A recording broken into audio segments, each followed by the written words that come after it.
Have you ever looked at something, a daily email, a simple message, and wondered how it could possibly grow into a massive global movement? Well, today we're going to do just that. We're taking apart a daily devotional piece by piece to see its hidden architecture. We're going to find out how it works as an incredibly powerful tool for building a community. Let's dive in. And this is the big question, right? We're not just looking at what it says. We're looking at the structure, the bones of it, that transforms a daily text from just a quiet, personal moment into a pathway for joining a worldwide mission. So first things first, what exactly is a daily devotional? Well, at its core, it's a piece of communication that's short, it's structured, and it shows up every single day. The whole point is to build a consistent habit, to create this daily touch point that keeps an audience plugged in and engaged. To really get how the whole thing is built, we've got to start with the foundation, the core teaching. So let's take a look at the central message that this particular devotional is built around for this one day. Everything for this day is anchored right here, in this one verse from the book of Matthew. It sets the theme, the kingdom, its power, and its glory. Every other idea we're about to see flows directly from this single point. Now, the devotional does something really smart here. It defines glory not as some big abstract idea, but as something you can actually see and touch. It says glory is visible in creation, it's shown in acts of salvation, and it's even reflected in the lives of believers. This is so important because it reframes glory from something you just admire from afar to something you actually participate in. It creates a sense of personal responsibility. And this is where the design gets really, really clever. See, it doesn't just give you an idea and then leave you hanging. No. It lays out a very specific, guided path that takes you from just thinking about something to actually doing something. Let's see how they built this user journey. And make no mistake, this is not an accident. There's a very intentional pivot right here.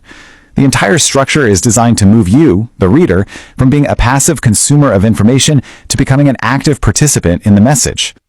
And it's done with this simple but incredibly effective two-step process. First, there's a call to action that makes you stop and think. It asks you to reflect on your own life. Then, right after, it gives you a pre-written prayer. This is brilliant because it removes any hesitation. It makes it super easy to immediately turn that private thought into a small, concrete, verbal action.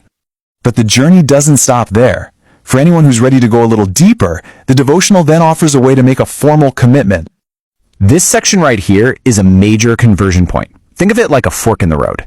It's a direct invitation to make a formal declaration, which really escalates the user's level of commitment to the message. Let's break down how this prayer is built, because its structure is so persuasive. It's a clear four-step ladder. First, you acknowledge, then you believe, then you confess, and finally, you commit to follow. Each step builds logically on the one before it. It makes that final commitment feel like the natural next step, not some giant leap of faith. And check this out. The second you've made that commitment, the onboarding process kicks in. There's a welcome message, congratulations, and an offer for a free ebook.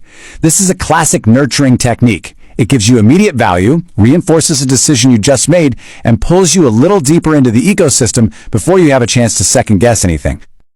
Okay, so now that the individual's commitment is locked in, the whole document pivots. The focus shifts from a personal decision to a collective mission. This is the exact moment where the devotional stops being just a tool for your own personal growth and becomes a recruitment tool for a much larger organization. The you officially becomes a we. Your personal journey now has a shared destination. And the scale of that mission is, well, it's huge. Operation 500 million souls for Christ. Putting a number that massive on it does a few things. It makes the mission feel incredibly important, global, and urgent.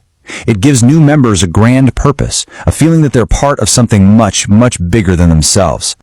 Now, a goal that big could feel totally overwhelming, but what they do next is really smart. They make it accessible by offering 3 very distinct roles you can play. You can be a prayer partner, a volunteer missionary, or a kingdom investor. This is a brilliant move for inclusion because it means anyone can contribute, no matter how much time or money they have. So at this point, the reader has been invited to become a partner in a global mission. And how does everyone stay connected? Through a really sophisticated digital ecosystem.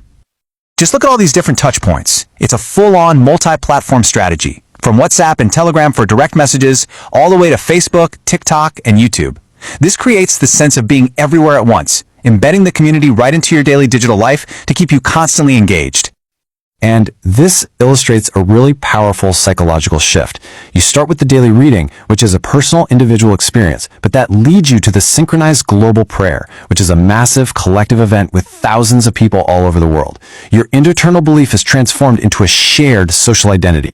This schedule is just such a powerful visual of that global coordination. It literally creates a continuous 24/7 wave of prayer that's circling the entire globe. This makes the community feel massive, always active, and ever present. It really drives home that sense of global unity and belonging. And this final quote from the devotional just ties it all together perfectly, doesn't it? The whole strategy is right there. It's not about individual action, it's about collective action. Look at the keywords: together, pray, grow, and spread. It's a clear call for a unified community working toward one shared purpose. So, to recap the whole thing, the journey starts with one simple daily text.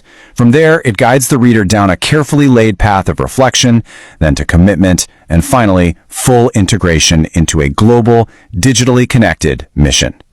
Which leaves us with one final big question.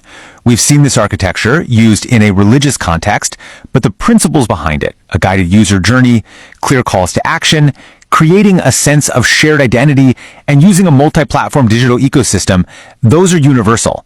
So what can this teach us about building and mobilizing any kind of community in our modern digital world?